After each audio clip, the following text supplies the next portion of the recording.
Investment in securities are subject to market risk. Please carry out your due diligence and read all the related documents carefully before investing. Channel को subscribe करना ना भूलें और हमारे ताज़ा video सबसे पहले देखने के लिए बेल आइकन को दबाएं।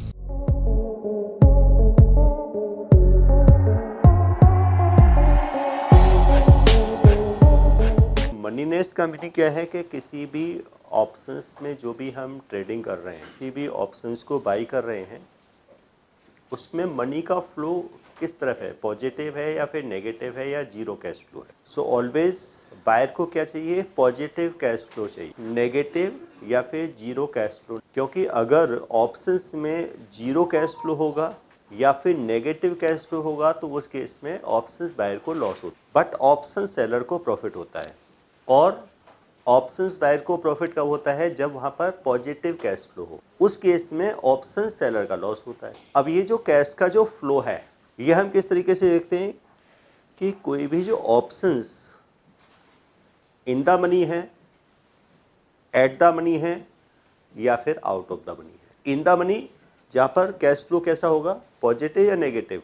इन द मनी में कैश फ्लो कैसे होता है, पॉजिटिव होता है या नेगेटिव कैश फ्लो होता है, पॉजिटिव कैश फ्लो, क्योंकि उसमें मनी इन होता है। यानी कि in the money means money आपकी इन हो रहा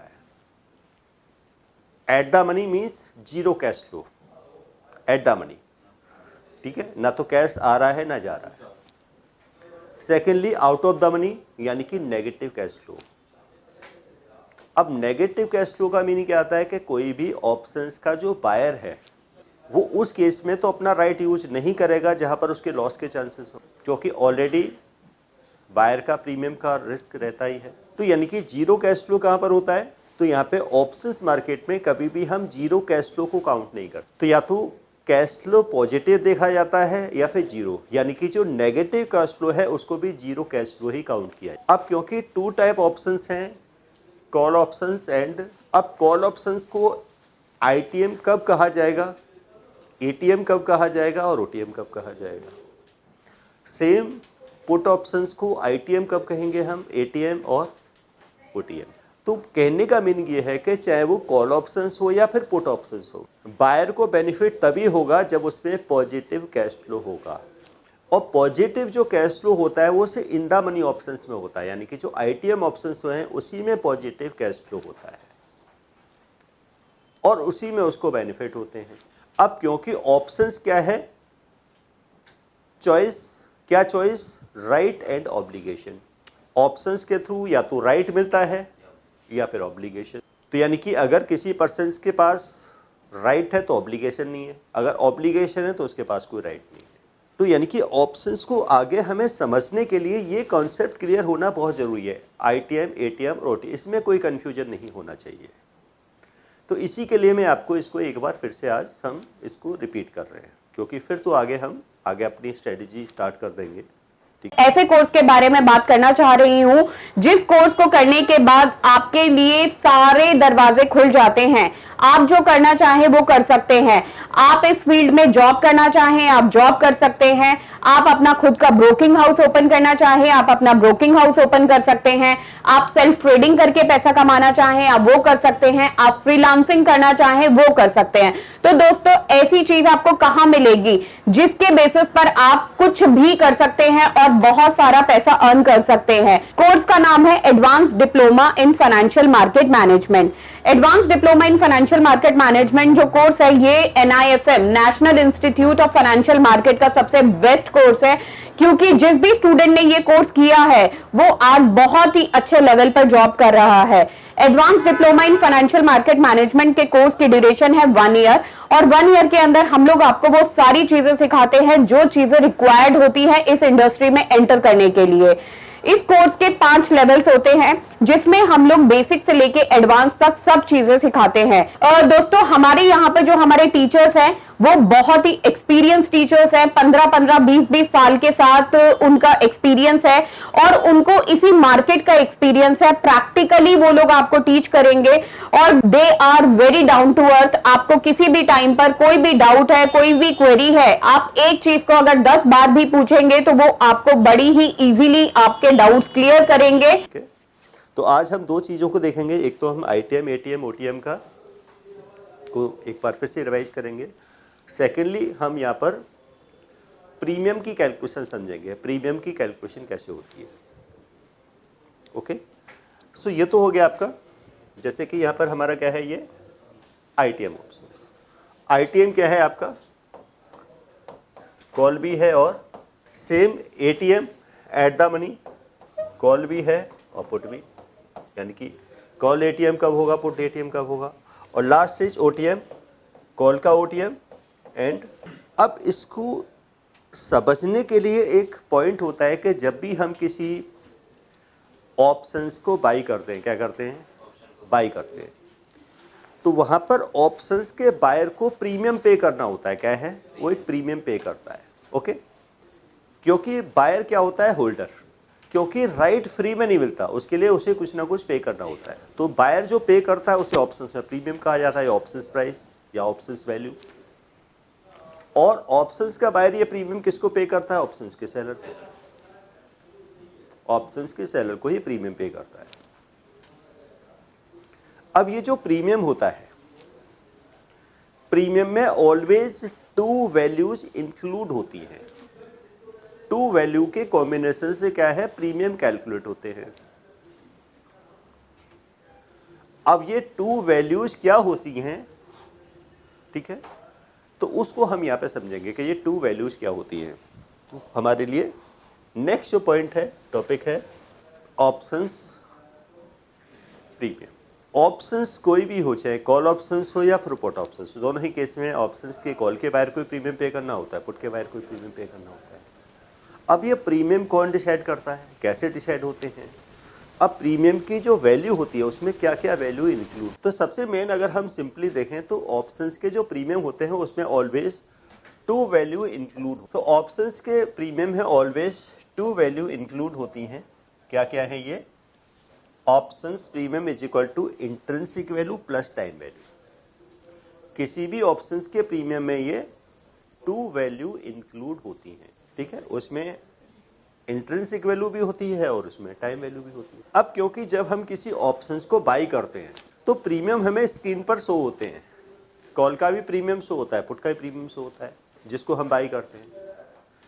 बट जो प्रीमियम हम बाई कर रहे हैं या पे कर रहे हैं, जिस ऑप्शंस को बाई करने के लिए हम प्रीमियम पे कर रहे हैं, उस प्रीमियम में इंट्रिंसिक वैल्यू कितनी है और टाइम वैल्यू कितनी है, ये हम कैसे कैलकुलेट करेंगे, ठीक है। तो हमारे पास क्या है, NIFM के पास बहुत सारे कोर्सेज हैं, जिनमें से एक कोर्स के बारे में मैं अभी आपको इस वीडियो के माध्यम से बताना चाहती हूँ। कोर्स का नाम है advance level of smart investor. ये जो कोर्स है उन्हीं लोगों के लिए बनाया गया है जो इस मार्केट में काम करना चाहते हैं, इस मार्केट से पैसा कमाना चाहते हैं। क्या क्या चीजें जरूरी होती हैं ट्रेडिंग करने के लिए या इन्वेस्टमेंट करने के लिए, वो सारी चीजें हम लोग अपने इस कोर्स के माध्यम से आपको सिखाते हैं। सबसे पहले इस मार्केट में एंटर करने से पहले हमें बेसिक चीजों की नॉलेज होना बहुत जरूरी है। जैसे कि हमें पता होना चाहिए इक्विटी मार्केट क्या है, हमें पता होना चाहिए फ्यूचर एंड ऑप्शन मार्केट क्या है, कमोडिटी मार्केट क्या है, करेंसी मार्केट क्या है, इंडियन मार्केट्स क्या होती हैं, बाहर की मार्केट्स क्या होती हैं, उनमें किस तरीके से काम होता है, कैसे काम होता है, कैसे चीजों को खरीदना है, कैसे बेचना है। दोस्तों, इन सभी चीजों के लिए हमारा एक ऑल इन वन कोर्स है जिसका नाम है advance level of smart investor. Advance level of smart investor के अंदर हम लोग 70% प्रैक्टिकल ट्रेनिंग देते हैं, आप खुद चीजों को प्रैक्टिकली समझ सकें। NIFM की बहुत सारी ब्रांचेस हैं, हमारे जो ट्रेनर्स हैं वो मार्केट के एक्सपर्ट्स हैं जिनके पास 15 से 20 साल का एक्सपीरियंस है। वो सारा का सारा एक्सपीरियंस आपको इस कोर्स के माध्यम से वो अपना शेयर करेंगे। ओके, अब हमें उसमें से क्या चेक करना है, intrinsic value and time value. Intrinsic value means real value, उसकी रियल वैल्यू कितनी है। अब इंट्रिंसिक वैल्यू को कैलकुलेट करने का हमारे पास कोई फॉर्मूला है। अगर हमारे पास ये टू वैल्यू हैं तो उससे हम थर्ड वैल्यू इजीली कैलकुलेट कर सकते हैं और वो है उसकी, ओके। अब हम इसको यहाँ पे देखें कि इंट्रिंसिक वैल्यू को कैसे कैलकुलेट किया था, कि इसमें इंट्रिंसिक वैल्यू कितनी है, ठीक है। फिर देखेंगे पुट की इंट्रिंसिक वैल्यू कैसे निकालते हैं, और फिर उसी से पुट की आईटीएम, एटीएम और ओटीएम, और फिर उसी से फिर क्या निकालेंगे, हम टाइम वैल्यू निकालेंगे। तो सबसे पहले हम क्या चेक करेंगे, इंट्रिंसिक वैल्यू किसकी, कॉल की, ठीक है। सपोज ये कॉल है। अब कॉल की इंट्रिंसिक वैल्यू किस तरीके से निकालेंगे, कॉल की इंट्रिंसिक, इसको निकालने का फॉर्मूला क्या है, spot price minus strike price. Spot price minus ये कॉल की इंट्रिंसिक वैल्यू को निकालने का फॉर्मूला है। अब स्पॉट प्राइस कौन सा प्राइस होता है, जो मार्केट में फ्लक्चुएट कर रहा है। स्ट्राइक प्राइस कौन सा होता है, जो हम चूज करते हैं, जिस स्ट्राइक का हम ऑप्शंस बाई करते हैं, कॉल को बाई करते हैं, वो हमारा स्ट्राइक प्राइस होता है। ओके, तो स्ट्राइक को तो हम चूज कर लेंगे, ओके, और स्पॉट प्राइस हम चेक करेंगे कि अभी मार्केट में स्पॉट क्या चल रहा है। तो हमने अब यहाँ पे अगर देखें तो स्पॉट प्राइस को हम किससे प्रेजेंट करते हैं, एस से, और स्ट्राइक को एक्स। इसका मीनिंग क्या है कि अगर हम स्पॉट में से स्ट्राइक को लेस करें, स्पॉट प्राइस में से स्ट्राइक प्राइस को लेस कर दें, अगर ये डिफरेंस आ जाता है पॉजिटिव, क्या है डिफरेंस, क्या आ रहा है, और ये डिफरेंस पॉजिटिव कब आएगा, जब स्पॉट प्राइस स्ट्राइक से हायर होगा।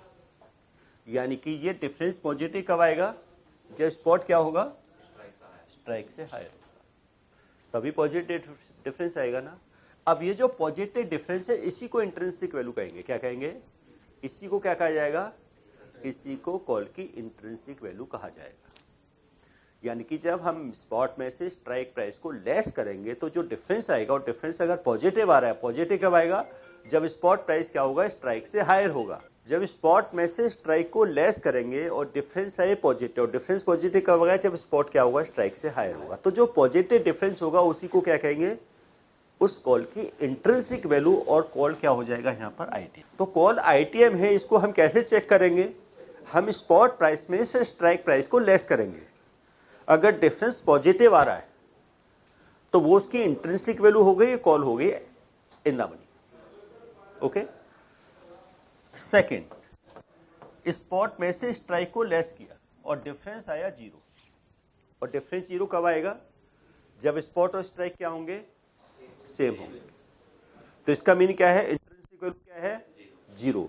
तो जब इंट्रिंसिक वैल्यू 0 होगी, 0 कब होगी, जब स्पॉट और स्ट्राइक सेम होंगे, तो उस समय कॉल को कहा जाएगा एट द मनी। क्या कहेंगे, तो यानी कि एट द मनी की इंट्रिंसिक वैल्यू क्या होती है, थर्ड, स्पॉट में से हमने स्ट्राइक को लेस किया और डिफरेंस आया नेगेटिव, और डिफरेंस नेगेटिव कब आएगा, कब आएगा है जी, जब स्ट्राइक हायर होगा स्पॉट से। यानी कि जब स्ट्राइक स्पॉट से ज्यादा होगा तो डिफरेंस आएगा नेगेटिव।